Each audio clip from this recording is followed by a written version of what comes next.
Buenos días. Hoy voy a mostrarles un nuevo libro.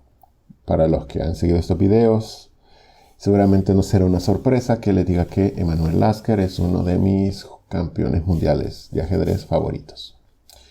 En este caso, vamos a hablar de un libro muy interesante del gran maestro John Nunn, un jugador que Magnus Carlsen dijo que era tan inteligente que por eso no había sido campeón mundial, que se había dedicado a demasiadas cosas y por eso no había logrado el más alto nivel en el ajedrez.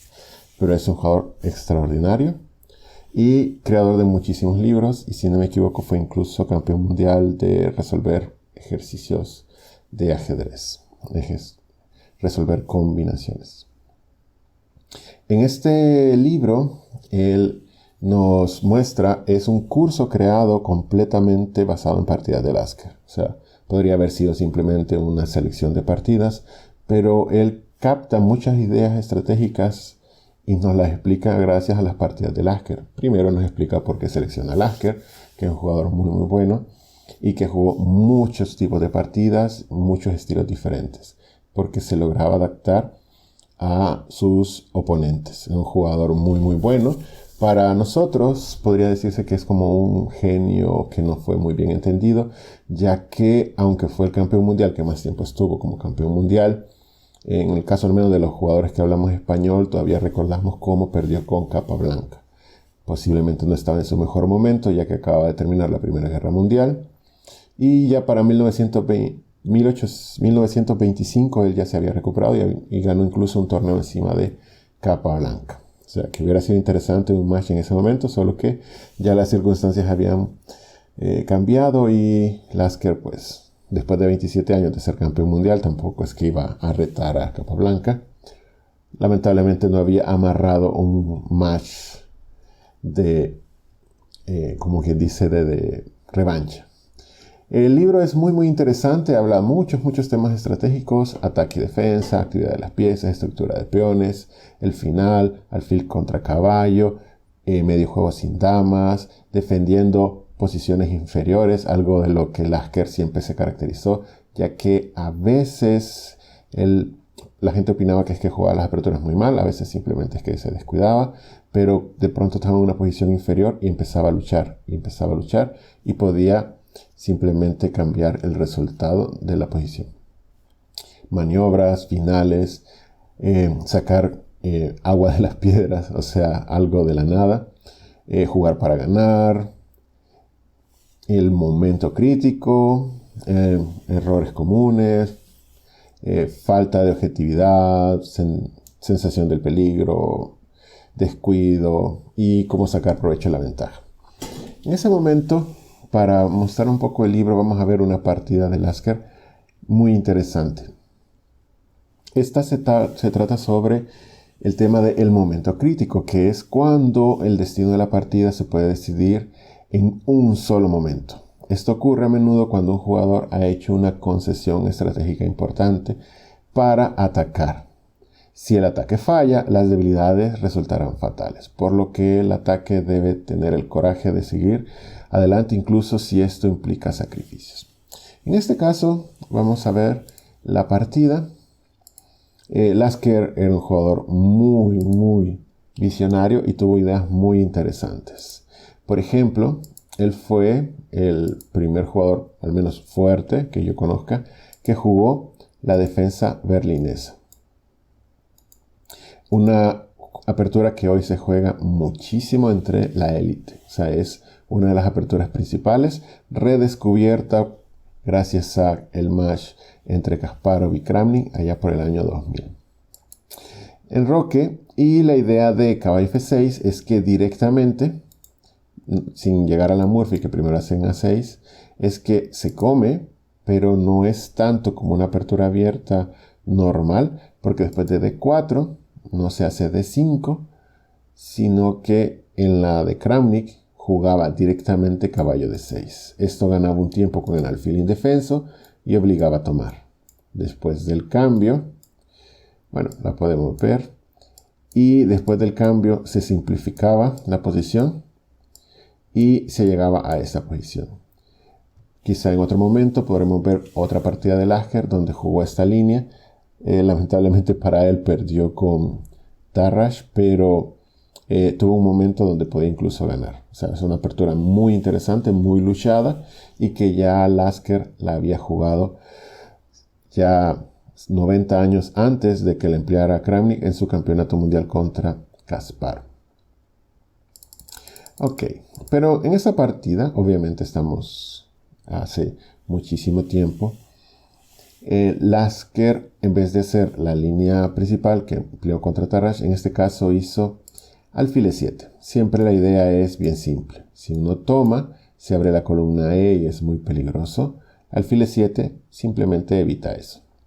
Dama e2, tranquilamente. Caballo d6 amenazando el alfil, y después de alfil por Lasker también hubo partidas donde tomó con el peón, pero en este caso toma con el peón B. Ese es un poco extraño porque después de D por E5 las negras aparentemente están un poco amarradas con caballo B7, pero en realidad su posición es bastante buena. Después de caballo C3 podrían incluso hacer caballo C5. O sea, no es una posición que realmente sea tan mala como aparenta su temporal pasividad. El negro simplemente se enrocó, una jugada muy lógica, y después de torre 1, torre 8, activando sus piezas, alfil F4, y una jugada importante en esta posición, D5. El negro tiene, en teoría, porque obviamente no se mantiene, 4 peones contra 3, y las blancas tendrían 4 contra 3, solo que el peón de E5 está muy avanzado y a veces es relativamente sencillo de bloquear. Por lo que el blanco, deseando abrir el juego un poco, que no se cierre tanto, toma al paso, y después de C por D6, torre a D1, tiene una posición aceptable. En este momento el negro hace alfil G4. Había que terminar el desarrollo de las piezas, y alfil G4 es muy buena.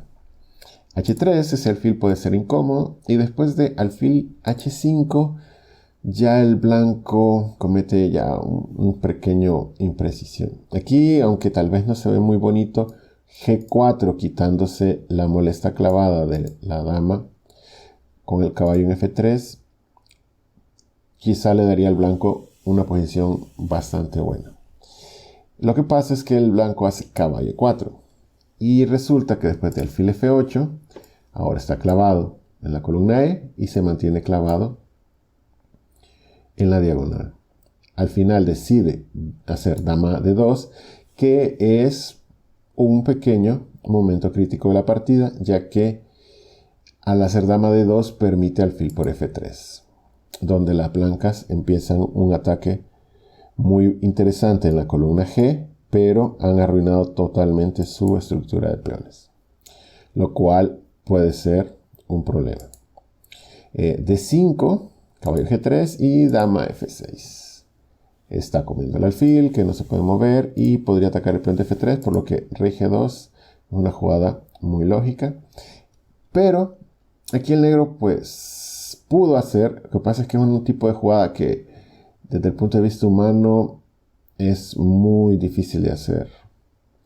Torre por E1, torre por E1 y dama por B2 era una posibilidad interesante. Simplemente se comía un peón, y después de alfil E5 pues podría caer otro peón. Pero después de caballo H5, caballo F5, el ataque de la blanca sería muy fuerte. Y ese tipo de jugadas, si no se pueden calcular a profundidad, normalmente no se recomienda. Caer en un ataque muy muy fuerte por un peón es algo que, claro, depende del estilo, pero es muy peligroso. Lasker simplemente siguió con caballo C5, su posición sigue siendo buena. Obviamente el negro pues no comió el peón, entonces después de B3 todo está bien. Alfil E6, caballo E6 y alfil E5. La posición de las blancas es un poco mala, pero todavía tienen esperanza de atacar. La dama se quita, caballo F5, una jugada muy buena, dama D8. Y ahora el blanco pues solo tiene una posibilidad, y es atacar directamente. Por lo que mueve su rey. La idea es bien simple, traer las torres a la columna G y atacar. F6, este alfil puede ser muy molesto. Torre G1. De entrada no se puede comer el alfil porque caballo H6 es jaque, única, y después caballo F7, jaque y comerían la dama. Por lo que el rey se quita. Pero eso lo coloca en la misma diagonal del alfil, lo cual puede ser un problema. Alfil B2, dama D7 y las blancas siguen con su idea de ataque. Torre G3, dama F7, una jugada muy buena defendiendo todo. Y después torre D G1. Y aquí llegamos al momento crítico, real o final de la partida, donde se decide el resultado de esta. Obviamente es muy complicado evaluar este tipo de posiciones, pero uno siempre tiene que ver qué es lo más importante. Y en este caso, para las blancas, la pieza más importante es el alfil. Ahorita veremos por qué. Pero las torres están muy bien ubicadas y el caballo en F5 lo está. Ambos llegan a la casilla F7. Pero para que puedan hacer un poco más necesitan el apoyo del alfil. Por lo que la jugada de las blancas de las negras en esta posición es D4. Una jugada muy interesante que se basa en el detalle táctico de que si se come las torres pueden clavar el caballo y después se amenazaría C5, lo que obligaría a una total pasividad si defienden el caballo, ya que el alfil se quedaría sin juego. Y si no, igual siempre seguiría C5, se defendería el peón y el alfil de B2 desaparecería del ataque de las blancas. Ahora, ¿qué fue lo que pasó en la partida? Las negras tranquilamente hicieron dama H5, una jugada que aparentemente era muy lógica, ya que amenaza el caballo de F5, que no tiene muchas casillas para mover. Y de pronto resulta que las blancas encuentran una jugada de esas súper interesante, muy bonitas, y cuando uno las puede hacer es de esas jugadas increíbles. Es un recurso táctico increíble. Dama H6. Bueno, la jugada G por H6 obviamente no se puede hacer por el mate, pero además la dama, el caballo, las dos torres y ahora incluso el alfil están presionando sobre el rey negro. Es una posición muy difícil de jugar. Dama por es una posibilidad y después de caballo por igual no se puede comer y vendría alfil por F6. ¿Es posible jugar esa posición? Sí, pero es bien difícil de evaluar. El negro se comió el caballo, dama por F5, y el blanco hizo una jugada alfil por F6 que es increíble, ya que, bueno, primero la dama no se puede capturar. Si se captura el alfil viene mate en G8 y es increíble incluso cómo las negras no perdieron en esta posición donde las dos torres, el alfil y la dama, atacan sobre G7. La única jugada que defiende es torre E7, pero defiende solo de forma temporal, ya que después de alfil por E7, alfil por E7, las blancas tienen torre por G7. Una jugada que es muy fuerte para las blancas. Amenazan múltiples mates, todo dependiendo de lo que hagan las negras. Y las negras entonces no les queda nada mejor que forzar tablas por jaque propuesto. Dama F3. Obviamente el rey no puede subir porque el alfil jaque lo dejaría muy mal ubicado.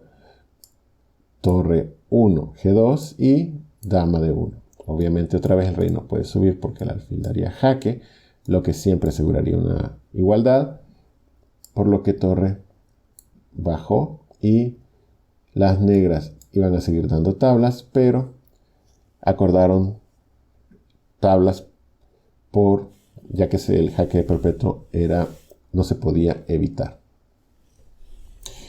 Esta es una partida muy muy bonita. Espero que les haya parecido interesante. Es todo por hoy. Les recomiendo este libro y gracias por su atención.